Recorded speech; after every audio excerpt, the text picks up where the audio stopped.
Hello friends, Sangeeta क्रिएशन्समध्ये आज आपण simple ड्रेसची कटिंग कशी करायची ते पाहणार आहोत। आता हा जो ड्रेसचं कापड आहे तो 2.5 मीटर लांब आहे। ही आतली बाजू आहे ड्रेसची आणि जी डार्क दिसते ती बाहेरची बाजू आहे।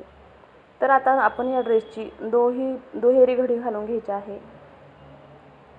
त्याआधी तुमच्या मैत्रिणीच्या चॅनलला सबस्क्राइब करा आणि बेल आयकॉन प्रेस करा, जेणेकरून अशा प्रकारचे अनेक व्हिडिओ तुम्हाला पाहता येतील। हे पहा, डबल अशी घडी करून घेत आहे मी।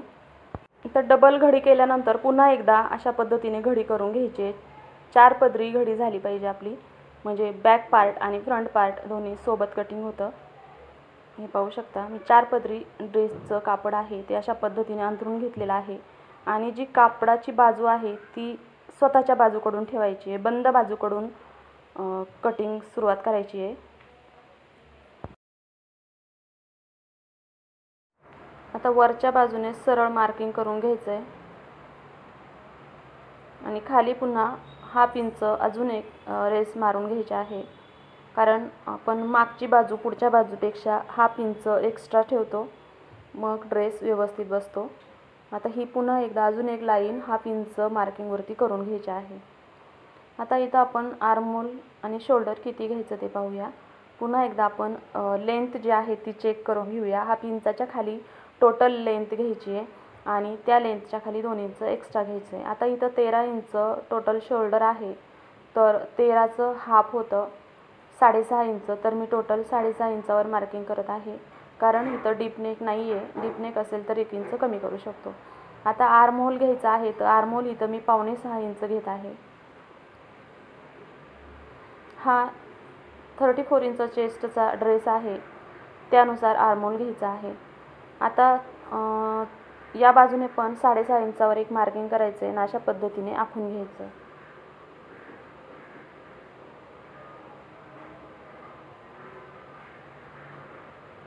आता आपण इथे चेस्टचा चौथा भाग घेणार आहोत।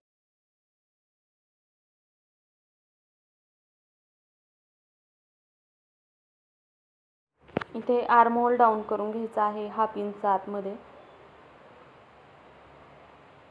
आणि फ्रंट आर्महोलचा शेप 1 इंचावरती देऊन घ्यायचा आहे आणि बॅक आर्महोलचा शेप 1.5 इंचावरती किंवा 1.25-2 इंचावरती घ्यायचा आहे। इथं 34 इंच चेस्ट आहे, तर मी बॅक आर्महोलचा शेप 1.5 इंचावरच घेत आहे आणि शेप देताना असं थोडंसं खालच्या बाजूने घ्यायचं आहे, त्यामुळे ड्रेसची फिटिंग छान बसते।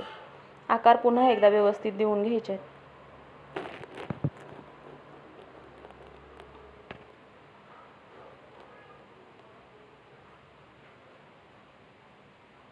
हे पहा, दोन्ही आर्महोलचे शेप देऊन झालेले आहेत। आता आपण कमरेची लेंथ किती घ्यायची ते पाहूया। टोटल कमरेची लेंथ घ्यायची आहे 14 इंचावर आणि हिपची लेंथ घ्यायची आहे 20 इंचावर। ही उंची ड्रेसची जेवढी उंची आहे त्यानुसार कमी जास्त पण होऊ शकतं। आता कमरेचा चौथा भाग घेणार आहोत 7.5 इंच। त्याआधी आपण फिटिंगची एक लाईन आखून घेऊया आणि कमरेचा चौथा भाग 7.5 इंचावरती एक मार्किंग करून घेऊया आणि आता 2 इंच जी आहे ती शिलाई मार्जिन घ्यायची आहे। आता हिपचं आणि कमरेचं जे दोन्ही पॉईंट आहेत ते एकमेकांना जोडून घेऊ।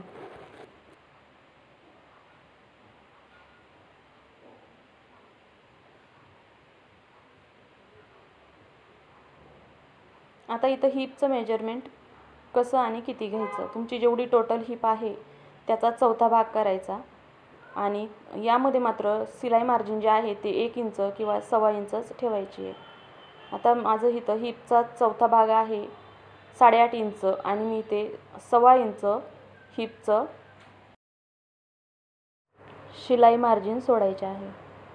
हिपला जास्त शिलाई मार्जिन सोडता येत नाही, कारण आपण इथे कट घालत असतो।